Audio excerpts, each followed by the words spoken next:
Welcome back to another installment on linear, rational, and variable equations with solution. Let's get started. The first problem states that the internet service costs half a dollar per minute for the first 10 minutes and it's 20 cents thereafter.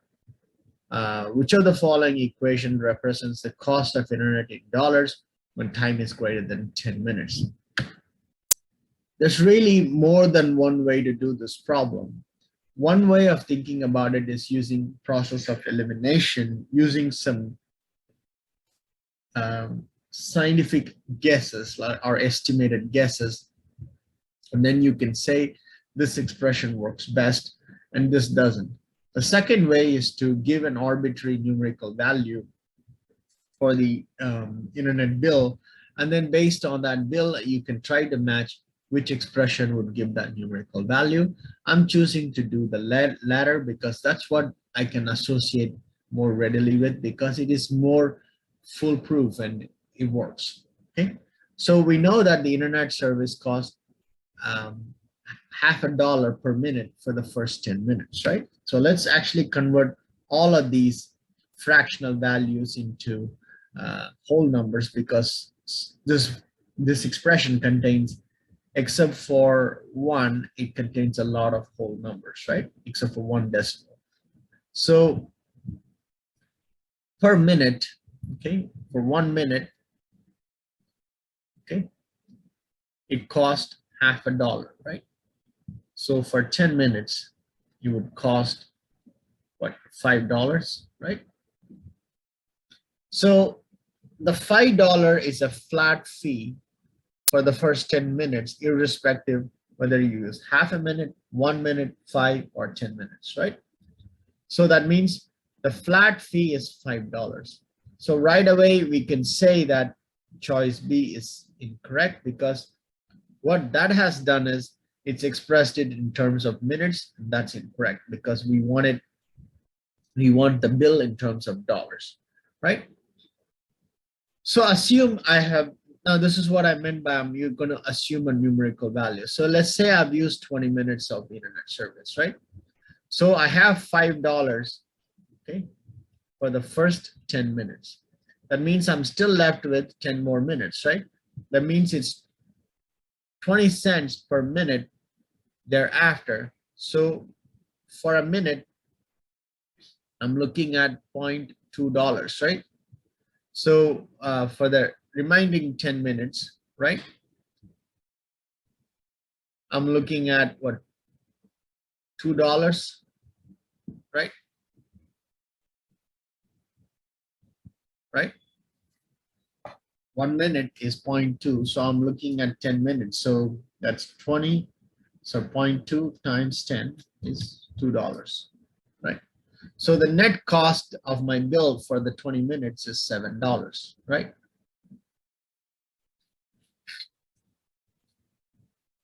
So let's take expression 5, and X is the number of minutes. So 5, if you choose expression A, see if you get $7 out of it. 5 plus 0.2 times X, right? We know we've used 20 minutes total, right? So 5 plus 0.2 times 20 is 20 times 0.2 plus 5 is $9. So we're not able to get $7 back, so that's gone. We already eliminated choice B. Let's go to choice C. 5 plus 0.2 times 20 minutes total minus the 10 flat minutes. You would wonder why it's subtracted here. I think I've already given sufficient rationale before. We've already subtracted 10 for the flat, and then we're only left with 10. So we only took the 10 minutes for the 20 cents per minute flat rate. So it's 10 times 0.2 plus 5 is $7. I've already got it, so that's the right answer. You know the other one's obviously not going to work, so it's 30 minutes. If you do that, that's not going to work, and it's not $5. How can it be $5, right? That's incorrect as well. So the correct answer is, let's continue. How much water should be added to 2 liter of 90% cleaning solution to yield a 50% cleaning solution? If you've taken any chemistry class at any point, you may have seen this sort of problem. But if you're not a chemistry major and you want to take this test without knowing that, that's fine. Let's do volume times concentration equals volume times the new concentration, right? We know the volume initially is 2 liter and the concentration is 90%. And then the new volume we don't know, and the total, now keep in mind these are total volume, okay? This is not diluted volume. This is just the volume and 50%, right? So that's 2 times 90 divided by 50. So the new volume is 3.6 liter, right? Essentially, you have a container, okay? This is 2 liter of 90% concentration, okay? And then the new volume for it to be is, say, this is the new volume, okay? This whole thing is 3.6 liter and 50% concentration. You're not asked to determine what is the final total volume. You're asked to determine how much water must be added to this container to go from 3 to 3.6. You have to add 1.6 liter of water. That's what it's asking. So essentially, the diluted volume is what the question is asking, which is 3.6 minus 2 liter, which is 1.6 liter. You may be tempted to circle 3.6, but it's not asking what is the final volume. It's asking how much water should be added. Essentially, to go from 2 to essentially to go from a concentration of 90% to 50%, you have to add 1.6 liter of water to a 2 liter existing quantity of water to get the net volume of water to 3.6. So the final concentration will be 50%. So for sure, you will jump between these two, but please don't make the mistake of circling 3.6 because it is not asking for the final volume of the solution. It is asking for what is the diluted proportion of water in the new concentrated solution, right? Okay. It's a very simple problem. We have x plus 2y equals 14. They're asking you to solve for values of x and y. So 2x plus y equals 13. You can multiply the top expression by 1 and the bottom by 2. Why are we doing that? So we can cancel out y. So it's 4x plus 2y equals 13. You can subtract expression. Let's call this a expression actually 2 and expression 1. Subtract 2 from 1 or 1 from 2, it doesn't matter. So it'll be 3x equals -1. So x equals -1 over 3. What's the value of y? -1 over 3 times 2 plus y equals 13. You can substitute the value of x in any of the two expressions. It'll be the same. Oh, sorry, I did not multiply here. Oops, let's get rid of all of this. I made a mistake. Okay, I didn't multiply my 2 into the 13, so that's 26. So that'll be 3x equals, what is it? 26 minus 14 isn't that 12? So x equals 4. Now you can substitute the correct value of x into any one of the two expressions. I'm just going to substitute in expression 2 here. So it'll be 8 plus y equals 13, y equals 5. I apologize for that. I got carried away, didn't realize I didn't multiply the 13 by 2. Joy bought some art supplies. She bought colored pencils for $1.25 per box and sketch pads for $2.25 each.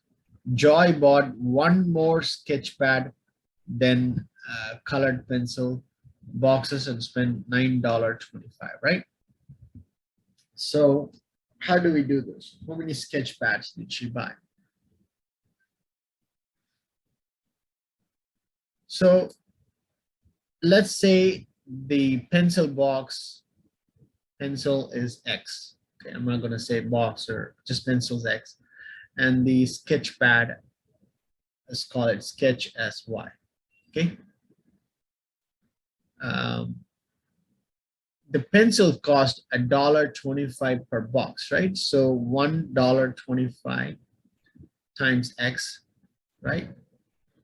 Plus, right? The sketch pad is $2.25, right? And Y is X plus 1, right? Because she bought one extra sketch pad compared to whatever the quantities of pencil she bought. So instead of, actually, I'm going to write it this way first so that you know what the grandeur expression is. Okay, equals $9.25. This is the algebraic expression. Okay, the cost of the pencil box, which is equated to X, cost of the sketch pad, which is Y, and the net cost is $9.25. We know that Joy bought one extra sketch pad compared to whatever the quantities of pencil box that she got. So Y equals X plus 1. So if you replace this, it's 1.25X plus 2.25 X plus 1 equals 9.25. So this is 1.25X plus 2.25X plus 2.25 equals 9.25. This is nothing but, what is it? 1.25 plus, I think this is 3.5, right?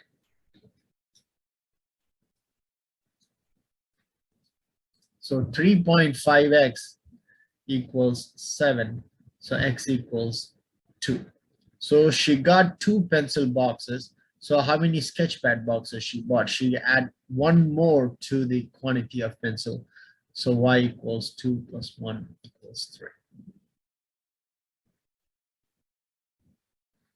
All right, we've done some problems on inequalities. You should be able to solve this without any difficulty. If you're wondering, oh, I don't know, then I suggest you go back to my playlist on inequalities and watch them, right? So let's solve this one. So 2x minus 3 minus x equals 5. Let's do the positive domain first. So it's 2x minus 3 minus x equals 5.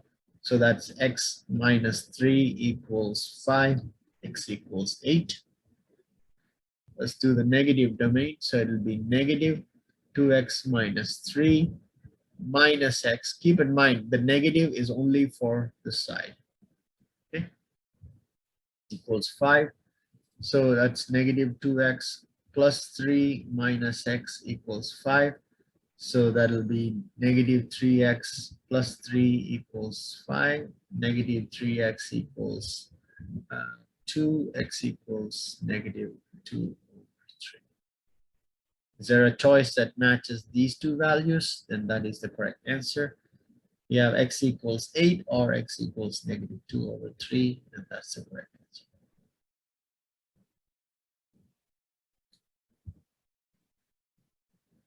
It's a very, very simple problem. Steve sells cars. His monthly salary is 1,000 US dollars. He gets a $500 commission for each car he sells. If Steve wants to make $7,500 this month, how many cars would he have to sell? Well, what we can do it is, we know Steve wants to make $75 a month and his flat salary is $1,000, right? So how many cars should he get? How many cars should he sell to make a commission of $500 such that these two terms are equal? You see, now we have an algebraic expression. So 7,500 minus 1,000 is $6,500 equals $500 times X. So X equals 6,500 over 500. So what is 65 over 5? 13.